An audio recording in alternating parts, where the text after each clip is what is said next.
Hello everyone, and welcome to the triangle button. So today we're gonna actually not do a playthrough, but describe a playthrough.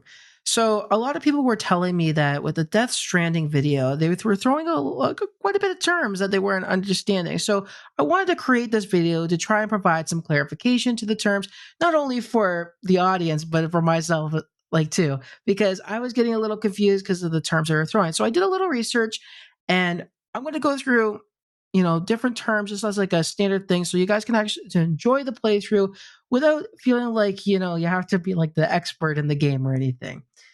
All right, so first we're going to actually talk about bridge babies. So these are premature babies that are kept in a pod that mimic the womb, and the reason why these bridge babies exist in this universe is because they are between states, or between the state of being born and not, essentially meaning death.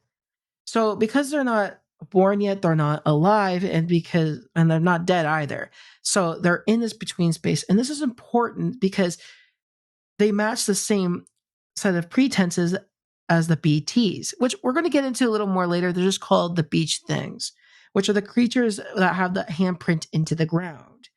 Now, when a person that plugs in their cable into the beach baby tank, they are given the ability to see the BTs, as well as it gives like the inner workings for the device to actually detect them as well.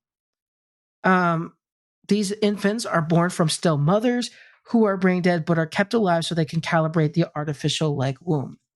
So to like go into more about like what else they actually power the Audurek, which are panel claw devices that are used to assist in the detection of BTs, which will clamp together and change color to alert Sam of their whereabouts. This leads us to our next topic. What the heck are BTs? Which are essentially like known as beach things, but these creatures followed the first void out to exist in America, which is known as the Death Stranding.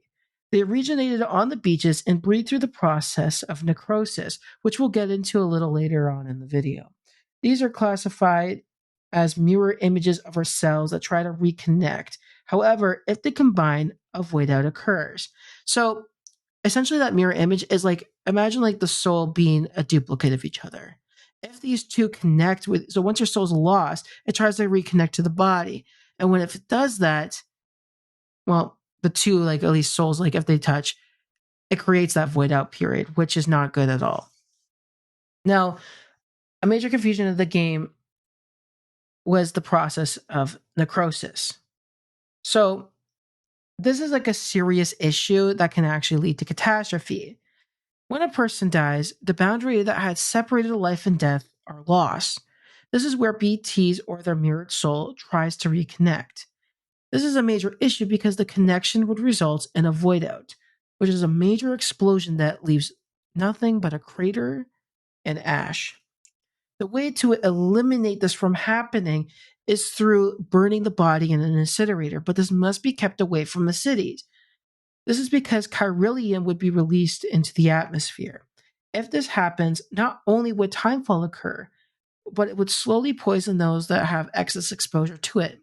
Think of this like radiation from a nuclear bomb. If like it gets onto somebody, long enough exposure is going to kill them. So the symptoms of a chiralium exposure would be an imbalance of hormones, poor sleep and nightmares, heart failure, and a long list of others. Although there is no way to actually like see this radiation, we could actually see like a couple pieces of crystallized forms of chiralium, so which exist across the map. Now, you might be wondering, like within the game, like why like Sam and other characters sometimes will cry randomly, and it's not because they're upset. The reason why is because they have a like allergy to the chiral matter, which like from enough exposure will like cause them to like have tears go down their face. Now we get into a really exciting part of the game, which is the result of too much like chiralium in the atmosphere, and that is timefall.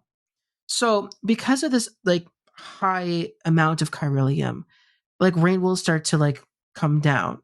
Now this is actually like signaled off with the rainbow, which is why like characters get like very fearful when they see a rainbow, because that means timefall is going to occur. Which once it rains, every single droplet that touches the surface of anything will rapidly age, which is why we see a bird rapidly age. We actually see what happens to a person. Like they just start like rapidly aging to like death. And it's quite a visual experience, which is kind of it's very creepy in a lot of ways. And it provides a lot of danger to like everyone. Now, this is why characters will eat cryptobites, which are these tiny bug-like things that, when consumed, will give humans a temporary resistance to the physical ailments of timefall. Which is why we actually see Fragile saying, a cryptobite a day will keep the timefall away. It's just referring to the actual um, physical effects of timefall, if that makes sense. Now we're going to get into dooms and repatriates. Dooms are a condition that give people specific abilities and resist the radiation from chiralium, which is why you actually like see like Sam being able, or like Fragile, like being able to like still exist in the world and not die of that chiralium radiation. Is because they actually have an ability that resists them to it. Now, these have various levels of indication to like how strong their abilities are. For example, Sam is given a level 2 because he can only sense the creatures, which is demonstrated to us in the gameplay because we see the goosebumps on his arms raise when the BTs are near. However, those higher in level can not only sense them, but see them as well. Now, despite Sam only being able to sense them, he is actually a repatriate. Now, this ability gives individuals the option to, well, not just the option, it actually gives them the ability to return to their body after death. And this exists through the seam, which is a state of nothingness in which like you see like that ocean kind of look. It's like beneath the surface, like this like um coral like effect. Now, when you see like, a bunch of like bodies everywhere. So Sam can actually travel back to his body and then become alive again. Um, this might seem confusing as Sam did not go directly to like his body when he died. Instead, he had a vision of the beach. And if you guys are wondering, this is a mirror of an individual's reality, specialized for the ones who did die. So when he goes, he sees this beach that is specifically tuned to him and his reality and like his experiences. And when somebody goes there, it's like that moment before they actually go into the scene, which is their death. And where they just like that state of nothingness essentially. So they're dead, but it's like the momentary afterlife. And yeah, that's essentially like basically what that is.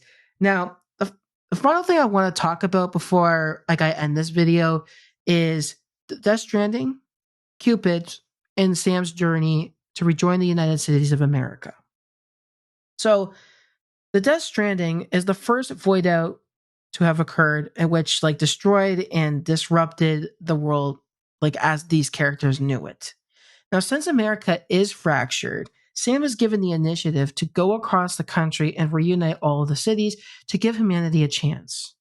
Using the Cupids, which are these chiralium devices, which you actually like see on him. It's on the necklace. Like they look like almost like little flash drives, and in which they have like this weird like gravitational like movement to them. Like so they're actually kind of floating and resisting gravity. In which they link way stations to the chiral network, which is essentially Wi-Fi, allowing people to share knowledge, supplies, shelters, and more. Now, the reason why this is a major thing is because of a device called the PCC, or Portable Chiral Construct, which 3D prints multiple structures. Now, this is very important because by going to the way stations across America, or essentially the cities, and giving them this information, it connects all of America so they can actually like talk to each other, release like stuff that they know and the data that they know, and they're able to reconstruct America as what it was. And that's a very important thing because everything is like fractured. So they actually have no real like knowledge of like what happened to the past. They'll have like fractured pieces. So they're by Sam going to these different waypoints and uploading this information, everybody's able to communicate and then reconstruct and eventually, continue life. So that concludes everything in terms of the terms of the Death Stranding.